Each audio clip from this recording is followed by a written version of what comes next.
Hello students, हम लोगों ने लास्ट क्लास में इमेज फॉर्मेशन पढ़ लिया था कॉन्वेक्स लेंस के थ्रू। ओके, तो आज की क्लास में हम लोग इमेज फॉर्मेशन पढ़ेंगे कॉनकेव लेंस के थ्रू। ओके, तो चलिए देखिए ध्यान से, हम इमेज फॉर्मेशन पढ़ने जा रहे हैं। ध्यान से देखेंगे, इमेज फॉर्मेशन जो अब हम पढ़ने जा रहे हैं, this is by a concave lens। कौन से लेंस के थ्रू इमेज फॉर्मेशन पढ़ेंगे? अब हम कॉनकेव लेंस के थ्रू इमेज फॉर्मेशन पढ़ेंगे। तो इमेज फॉर्मेशन आप चाहे कॉनकेव लेंस से पढ़ें, चाहे कॉन्वेक्स लेंस से, या फिर किसी मिरर से, आपको कुछ पॉइंट यहाँ पर मेंशन करने होते हैं which are always same, and that is first is position of object. सबसे पहले आप पोजीशन ऑफ ऑब्जेक्ट को फाइनलाइज करेंगे। Accordingly we will write down the position of image. ठीक है, और पोजीशन ऑफ ऑब्जेक्ट और पोजीशन ऑफ इमेज के बाद में जो नेक्स्ट इंपॉर्टेंट पॉइंट आता है, this is size of image, and last is nature of image. तो हम जो फर्स्ट केस पढ़ने जा रहे हैं कॉनकेव लेंस के लिए, आई होप आपको कॉनकेव लेंस याद होगा। Concave lens is this lens which is thin in the mid and thick at the edges. Is it okay? और आप ये भी बोल सकते हैं this is a transparent medium which is bounded by two bent in refracting surfaces। Is it okay? दोनों definition सही हैं बिल्कुल।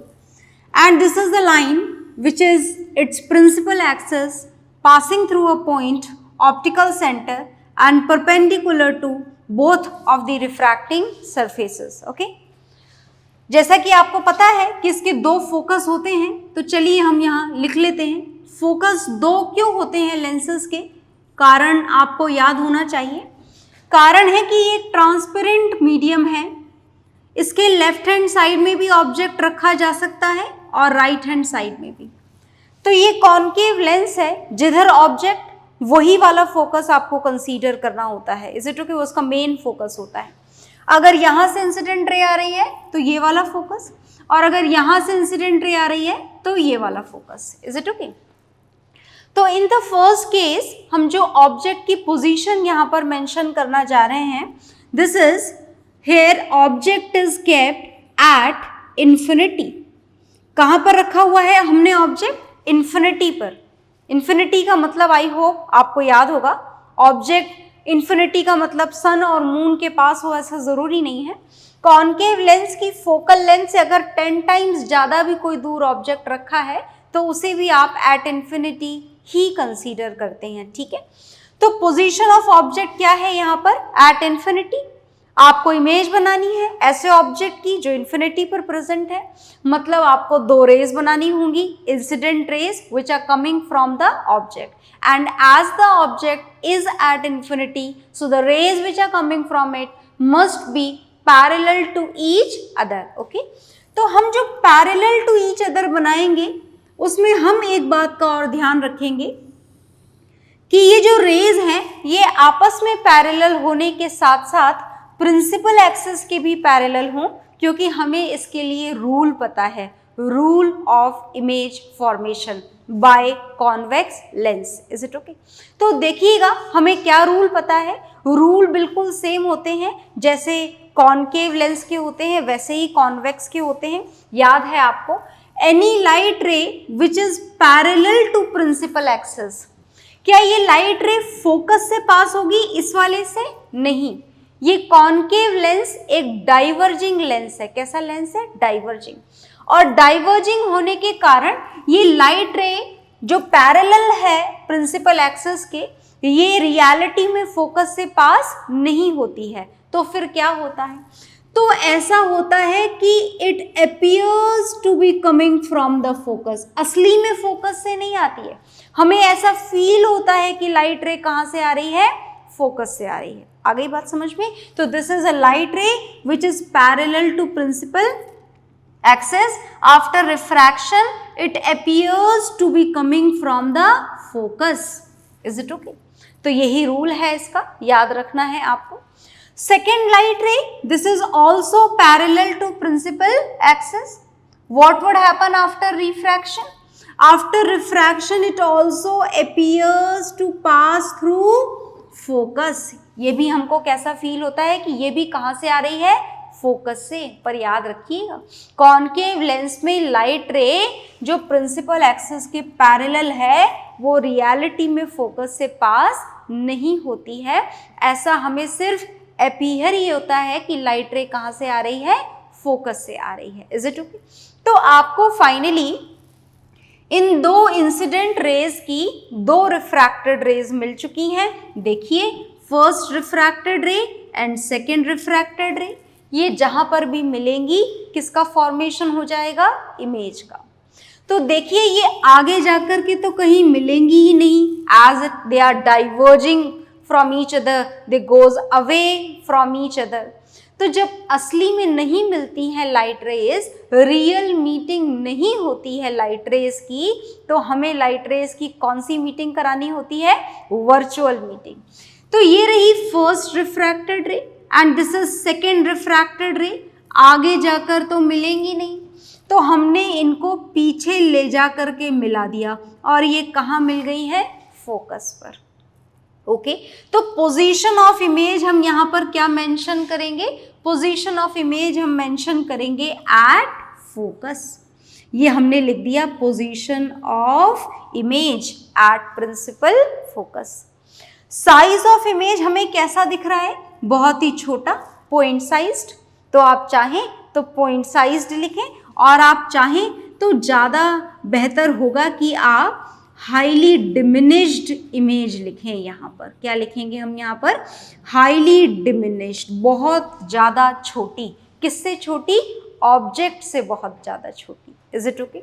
नेक्स्ट हमको लिखना है नेचर ऑफ इमेज. तो ये नेचर कैसा मिल रहा है आपको? Is it real? क्या ये रियल इमेज है? बिल्कुल भी नहीं. रियलिटी में मिल रही है रेज? नहीं. आपको इमेजिनरी पार्ट ड्रॉ करना पड़ रहा है. मतलब जो इमेज मिल रही है वो कैसी है? Image is virtual. और वर्चुअल इमेजेस हमको समझ में आ चुका है अब बढ़िया तरीके से कि जो वर्चुअल इमेजेस होती हैं वो कैसी होती हैं? Direct. Is it okay? So the image is here in front of you. Note it down. Note down करेंगे ज़रूर आप लोग. ये रे डायग्राम्स हैं, ये बनाना बहुत ज़रूरी है. And the next case for concave lens. Next case अब हम बनाने जा रहे हैं. Concave lens के जो cases हैं, they are approximately similar to the convex mirror. वही दो केसेस जो आपने कॉन्वेक्स मिरर के लिए पढ़े थे वो सेम केसेस आपको कॉनकेव लेंस के लिए पढ़ने हैं. Is it okay? तो दोबारा से हम कॉनकेव लेंस बनाने जा रहे हैं. देखिएगा ध्यान से बिल्कुल बोर्ड पर. इमेज फॉर्मेशंस बहुत इम्पॉर्टेंट होती हैं.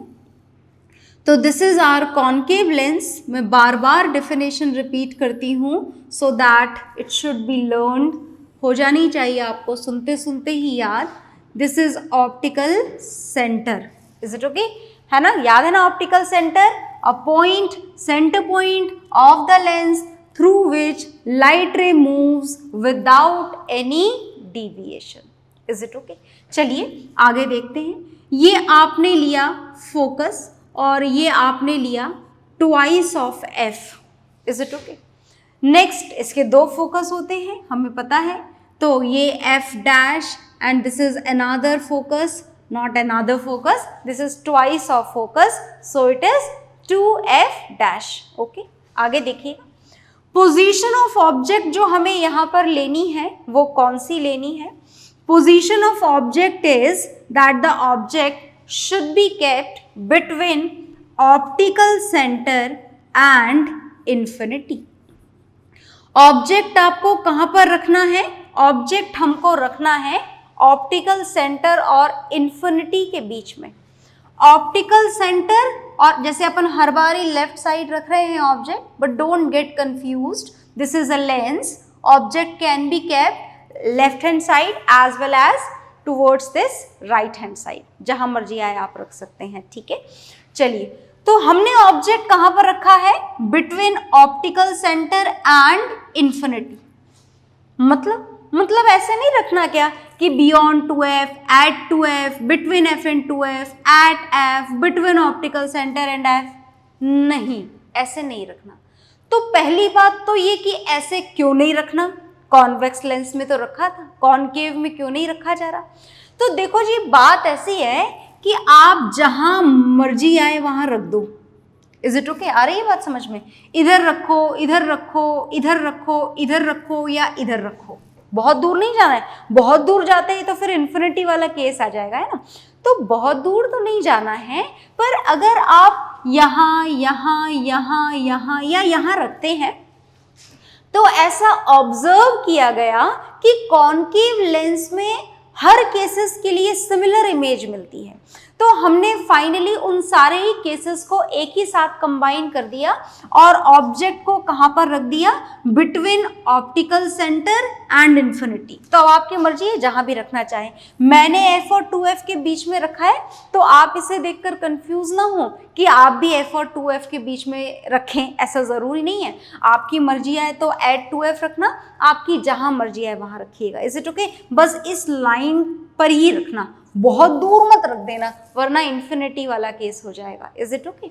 तो हमने ये ऑब्जेक्ट लिया है, क्या मैं ऑब्जेक्ट की पोजीशन को बिटवीन f एंड 2f बोलूंगी? बिल्कुल भी नहीं। तो फिर क्या बोलेंगे? ये जो लिखा हुआ है, between optical centre and infinity. तो चलिए बनाते हैं इसकी इमेज। हम दो रेज बनाएंगे, देखिएगा ध्यान से, बहुत ध्यान से देखिएगा। This is first incident ray which is parallel to principal axis. After refraction, is it going to pass through the focus? No. Concave lens में ये फोकस से पास नहीं होती है। तो फिर क्या होता है? तो फिर हमें सिर्फ फील होता है कि जो रिफ्रैक्टेड रे है वो कहाँ से आ रही है? वो फोकस से आ रही है। तो ये लाइट रे यूं गई है और ऐसे रिफ्रैक्ट हो गई है, but it appears that this refracted ray is appears to be coming from the focus. Is it okay? तो ये रिफ्रैक्टेड रे यहाँ से लेकर शुरू होकर यहाँ पर खत्म हुई है। एक और बनाते हैं, चलिए दूसरी लाइट रे हम बनाने जा रहे हैं। And this second light ray is a light ray which is passing through the optical centre. थोड़ा सा कंफ्यूजन होने वाला है, ध्यान से सुनिएगा तो नहीं होगा। देखो ये लाइट रे है, second light ray is going to pass through the optical centre. What would happen after refraction? Is there any special rule for the concave lens? No, it is same. That means it will pass without any deviation. तो first refracted ray आपको मिली ये, second refracted रे मिली ये, इनको आगे जाकर मिला सकते हैं क्या? नहीं। तो पीछे जाकर मिला दें? पीछे जाकर मिला देते। ये रिफ्रैक्टेड रे का इमेजिनरी पार्ट हम ऑलरेडी ड्रॉ कर चुके हैं, और इस वाली रिफ्रैक्टेड रे का इमेजिनरी पार्ट, अब आप ये तो नहीं सोच रहे ना कि ये तो ओरिजिनल पार्ट है, बिल्कुल भी नहीं। देखो रिफ्रैक्टेड रे तो यहाँ से शुरू हो रही है और यहाँ तक रिफ्रैक्टेड रे है, आप चाहो तो आगे भी बना सकते हो। ये पीछे वाली रे रिफ्रैक्टेड नहीं है, ये पीछे वाली तो इंसिडेंट रे है। इंसिडेंट रे के मिलने से इमेज नहीं मिलती है, रिफ्रैक्टेड रे के मिलने से इमेज मिलती है। तो हमें रिफ्रैक्टेड रे का इमेजिनरी पार्ट ड्रॉ करना है। Coincidentally they both lies on the same line, but it doesn't mean कि इंसिडेंट रे रिफ्रैक्टेड रे से मिल रही है, ठीक है ना। ये रिफ्रैक्टेड रे का ही इमेजिनरी पार्ट है जो इस वाली रिफ्रैक्टेड रे के इमेजिनरी पार्ट से मिल रहा है, और ये इस पॉइंट पे मिल गया। So we will get the image here. कौन सी इमेज मिली है? A dash B dash. Is it okay? आ गई बात समझ में? तो पोजीशन ऑफ इमेज भी हम क्या लिखें यहाँ पर? Position of image between optical centre and focus. Is it okay? क्या लिखेंगे हम इमेज यहाँ पर? हम लिखेंगे image will be obtained between optical centre and it's focus. आप ऑब्जेक्ट को थोड़ा और पीछे रखते तो भी इमेज यहीं पर मिलती, और थोड़ा और पीछे रखते तो भी यहीं पर मिलती, थोड़ा पास में रखते तो भी यहीं पर मिलती। मतलब ये पोजीशन चेंज नहीं होती, what ever the position of object is, the image will be obtained definitely between optical center and focus। इसके बीच में ही मिलेगी, चाहे थोड़ा इधर या थोड़ा इधर मिले, पर मिलेगी यहीं पर, रेंज यही होगी between optical center and focus। Is it okay? तो साइज ऑफ इमेज आपको कैसा दिख रहा है? Diminished, yes it can be written. आप चाहें तो डिमिनिश्ड लिख दें, या फिर आप चाहें तो स्मॉलर देन ऑब्जेक्ट भी आप लिख सकते हैं। Is it okay? Image object के कंपैरेटिवली कैसी होगी? छोटी। नेचर ऑफ इमेज कैसा दिखाई दे रहा है हमको? Virtual, virtual and erect. तो ये हमें मिला nature of image, this is virtual and erect. So the second image of concave lens is again here in front of you. You have to draw a ray diagram in your registers। बहुत ज़रूरी है ये रे diagram बनाना, तो आप इसे pause करके बनाएं, या फिर आपके नोट्स में भी बना हुआ है उसमें से भी बना सकते हैं आप। So the image formation by concave lens is done, only two images, only two cases are there for the concave lens which we have done। तो अब हमको आगे क्या पढ़ना है, सुनेंगे ध्यान से। अब आज की क्लास में हम आगे पढ़ने जा रहे हैं फॉर्मूलेज। ओके, बड़े सिमिलर फॉर्मूलेज हैं, even the numericals are also exactly similar whatever whichever we have done in the reflection of light, so the numericals are also same। तो पहले फॉर्मूले जान लेते हैं, कौन कौन से फॉर्मूले पढ़ने हैं। चलिए, तो फॉर्मूलेज हम पढ़ने जा रहे हैं। जो फर्स्ट फॉर्मूला हम पढ़ने जा रहे हैं ये है लेंस फॉर्मूला। जैसे आपने मिरर्स के लिए मिरर फॉर्मूला पढ़ा था, बिल्कुल वैसे ही आपको लेंस के लिए कौन सा फॉर्मूला पढ़ना है? लेंस फॉर्मूला पढ़ना है। तो लेंस फॉर्मूला और मिरर फॉर्मूला में बस एक छोटा सा ही डिफरेंस है, और डिफरेंस है सिर्फ एक साइन का। जब बात आप लेंस फॉर्मूले की करते हैं तो फॉर्मूला क्या होता है? 1/v minus 1/u is equal to 1/f। Is it okay? आपने मिरर फॉर्मूला पढ़ा था और उसमें यहाँ पर माइनस की जगह आपने कौन सा साइन काम में लिया था? प्लस का। तो बस इतना सा ही डिफरेंस है, पर ये प्रॉब्लम भी है कि डिफरेंस इतना सा ही है, तो ऐसा ना हो कि आप लेंस के लिए तो लेंस की जगह मिरर फॉर्मूला लगा दें और मिरर हो तो लेंस फॉर्मूला लगा दें।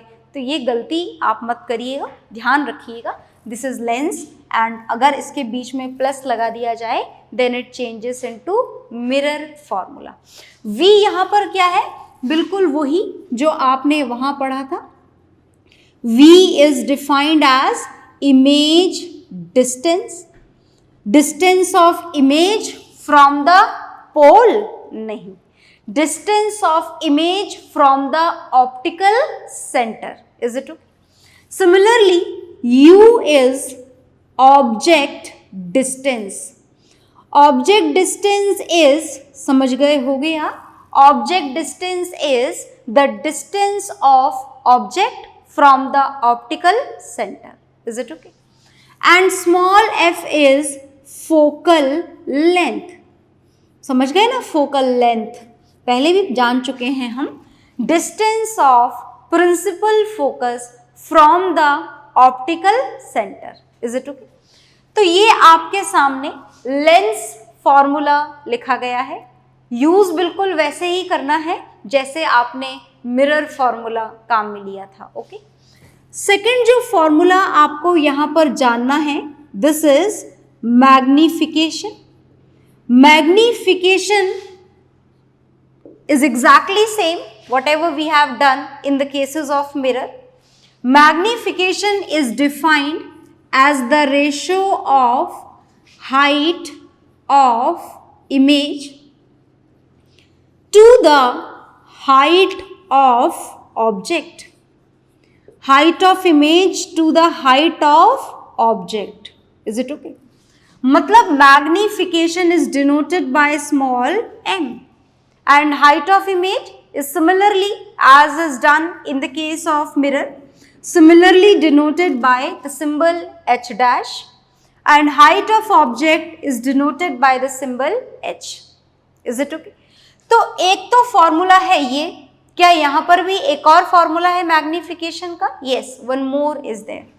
और ये जो दूसरा फॉर्मूला है मैग्निफिकेशन का, this is the ratio of image distance upon object distance. Image distance and object distance, that means v upon u. Minus sign नहीं आएगा क्या यहाँ पर, जैसा मिरर में आया था? नहीं आएगा. अब अगर आप ये जानना चाह रहे हैं कि यहाँ माइनस साइन क्यों नहीं आया, मिरर में तो लिखा था, तो देखो that can be proved with the derivation of these formulae. पर वो डेरिवेशंस हमारे सिलेबस में नहीं है, so we are not all going to learn them. Is it okay? बस आपको याद रखना है कि इट कैन बी डिराइव्ड, है ना, डेरिवेशन किया जा सकता है इन फॉर्मूलेज का, पर फिलहाल हमें नहीं करना है. तो हमें लेंस के मैग्निफिकेशन के दो फॉर्मूले मिल चुके हैं. One is h dash upon h and another is v upon u. तो क्या आप इन दोनों को कंपाइल कर सकते हैं? बिल्कुल, जैसा आपने मिरर में किया था. h dash upon h is equal to v upon u. ये सबसे ज़्यादा यूजफुल फॉर्म है, समझ में आ गया होगा आपको रिफ्लेक्शन के न्यूमेरिकल सॉल्व करके. तो हमें लेंस फॉर्मूला और ये मैग्निफिकेशन हमने किसके लिए पढ़ा है? This magnification is for Lenz. इसमें तो कोई बदलाव नहीं आता है, सेम रहता है. यहाँ पर एक छोटा सा वेरिएशन आ चुका है, वहाँ हमने माइनस साइन के साथ पढ़ा था इस फॉर्मूले को, और यहाँ से वो माइनस साइन डेरिवेशन के थ्रू एलिमिनेट किया जा चुका है. Is it okay? तो ये दो फॉर्मूलेज आपने पढ़े हैं, एक और भी पढ़ना है. पहले आप इसे नोट डाउन कर लें और फिर हम नेक्स्ट फॉर्मूला पढ़ेंगे. तो नेक्स्ट जो फॉर्मूला हमको पढ़ना है वो आपको थोड़ा ज़्यादा ध्यान से सुनना है, क्योंकि ये तो पढ़े हुए जैसे हैं आपके. जो नेक्स्ट मैं बताने जा रही हूँ वो आपका पढ़ा हुआ नहीं है. तो चलिए हम जानने की कोशिश करते हैं नेक्स्ट हमें क्या पढ़ना है. देखिएगा, हमें नेक्स्ट जो फॉर्मूला पढ़ना है उससे पहले हमें डेफिनेशन पढ़नी होगी पावर की.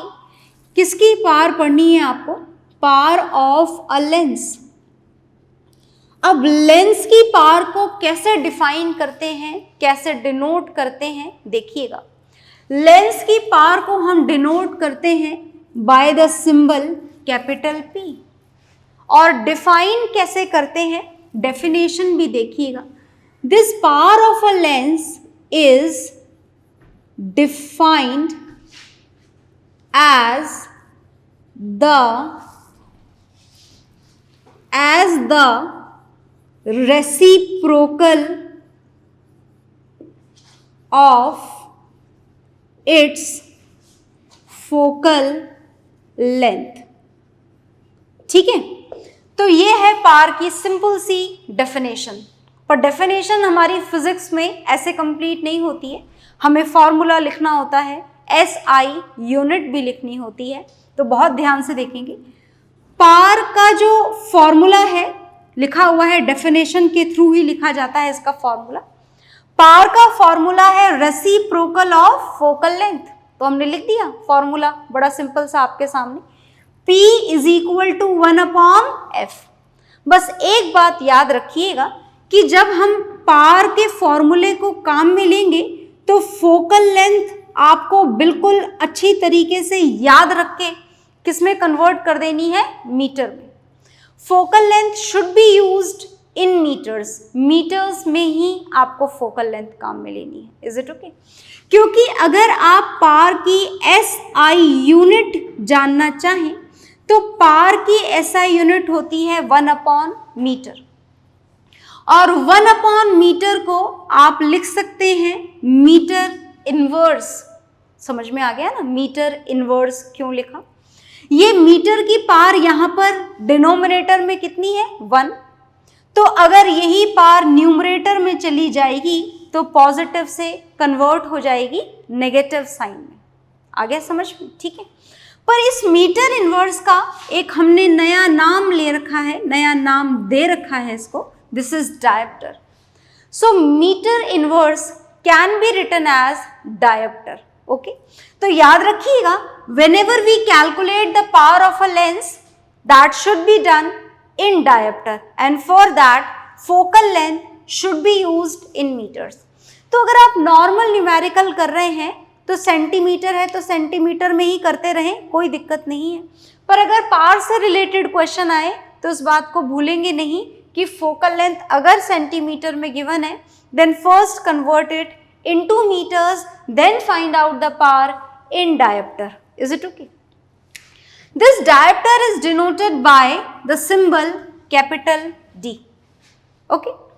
तो ये तो हो गया भाई पावर ऑफ अ लेंस की डेफिनेशन, ये फॉर्मूला और ये एसआई यूनिट।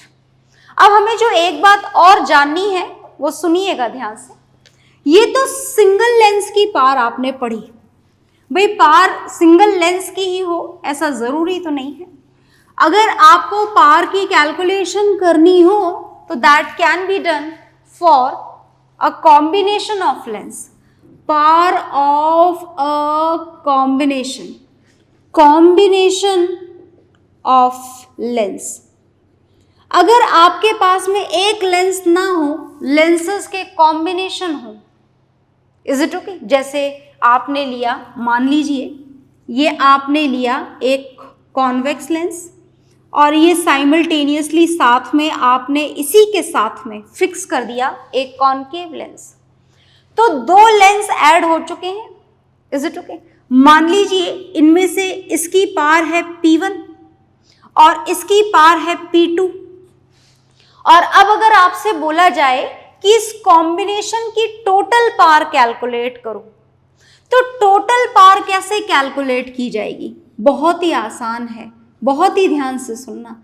हमें सिर्फ और सिर्फ इनकी पार्ट्स को क्या कर देना होता है? ऐड। पर ये जो एडिशन करना होता है, this should be done with the sign convention. Is it okay? ये साइन कन्वेंशन हम नेक्स्ट क्लास में देखेंगे, पर पार का फॉर्मूला आप याद रखिएगा। This is the sum of the parts of two lenses. मानो 3 है तो कोई बात नहीं, 3 को ऐड कर दो, 4 है तो चारों की पार्ट्स ऐड कर दो, और बहुत सारे हैं तो जितने भी हैं सारे लेंसेस की पार्ट्स को ऐड कर दीजिए। You will get the total power of the combination of lenses. Is it okay? तो चलिए, अब ये जो 2, 4, 5 हैं इनको तो हम इग्नोर करते हैं और हम मान लेते हैं that we have a combination of these 2 lenses. 2 ही लेंसेज है हमारे पास में। अब इन दोनों में से एक कॉन्वेक्स हो और एक कॉनकेव, ऐसा जरूरी नहीं है। Is it okay? दोनों कॉन्वेक्स भी हो सकते हैं, दोनों कॉनकेव भी हो सकते हैं। आई बात समझ में? तो देखिए, अगर हमारे पास में 2 लेंसेज के कॉम्बिनेशन है और अगर आपको उनकी फोकल लेंथ कैलकुलेट करनी है, फोकल लेंथ ऑफ कॉम्बिनेशन, तो ध्यान से देखिएगा। हमको अगर focal length of combination calculate करना है तो कैसे करेंगे? पार का फॉर्मूला क्या हो जाएगा? 1/f। ये क्या है यहाँ पर? Focal length of combination is equal to focal length of the first lens is equal to focal length of second lens. ये पार का फॉर्मूला आ गया 1/f। ये पार ऑफ कॉम्बिनेशन थी, लिख देती हूं मैं यहाँ पर, पार ऑफ कॉम्बिनेशन। तो पार ऑफ कॉम्बिनेशन से आपको फोकल लेंथ ऑफ कॉम्बिनेशन मिल गया। पार ऑफ फर्स्ट लेंस की जगह आपने reciprocal of focal length of first lens, power of second lens की जगह focal length of second lens. In this way you can calculate the focal length of combination of two lenses. Is it okay? तो आज की class में हमने formulas कर लिए हैं. नेक्स्ट क्लास में हम इन फॉर्मूलेज से रिलेटेड न्यूमेरिकल्स करेंगे. ओके, सो बाय एवरीवन.